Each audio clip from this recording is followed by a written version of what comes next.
Rumor has it that a furry friend played a role in choosing Prince George's name. So why did the future King of England's parents go with it, and what's so significant about the name?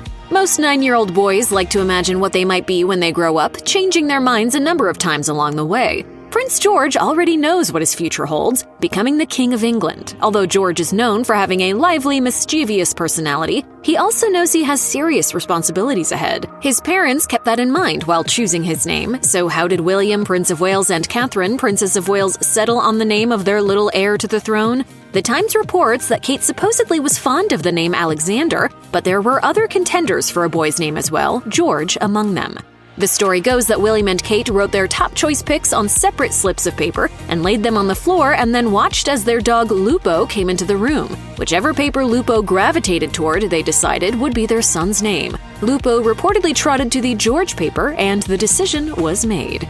Kate has since admitted that she was anxious about selecting all of their children's names since the world would be watching and judging. They couldn't have made a better choice for their firstborn. The name George has great significance not only on a national level, but on a personal one as well. Ironically, this popular royal name comes from very humble origins. George comes from the Greek word for farmer, quite a far cry from the life of a pampered palace member. Yet Britons are more likely to associate the name with a national hero than a man with a plow. St. George is the patron saint of England. Legend has it that George killed a dragon to rescue a princess, and in exchange, the kingdom's subjects were baptized as Christians. Roughly 1,000 years later, King Edward III established the Most Noble Order of the Garter, an elite knighthood organization, and designated St. George as its patron. But as with most legends, the tale of St. George has played a bit fast and loose with the truth. English Heritage explains that George wasn't even British to begin with. He was born in what is now Turkey and became a soldier in the Roman army.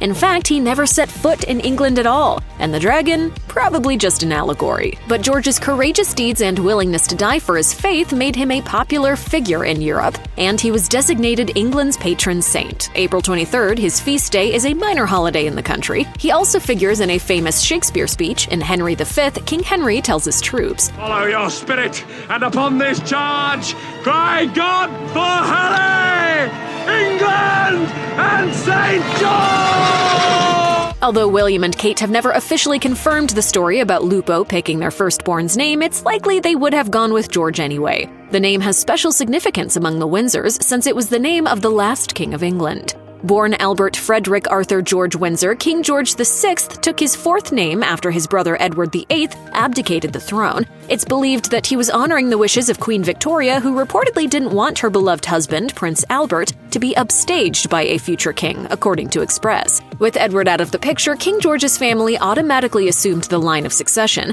They might have done so even if Edward hadn't abdicated. Edward had no children, so his brother would still have been his heir. George's oldest daughter succeeded him, reigning for 70 years until Queen Elizabeth II's heartbreaking death in 2022 at the age of 96. Now King George's oldest grandson, Charles, is king, and one day his great-great-grandson will become King George VII. Only future generations will ever know whether young Prince George will pass on his distinguished name to one of his own children.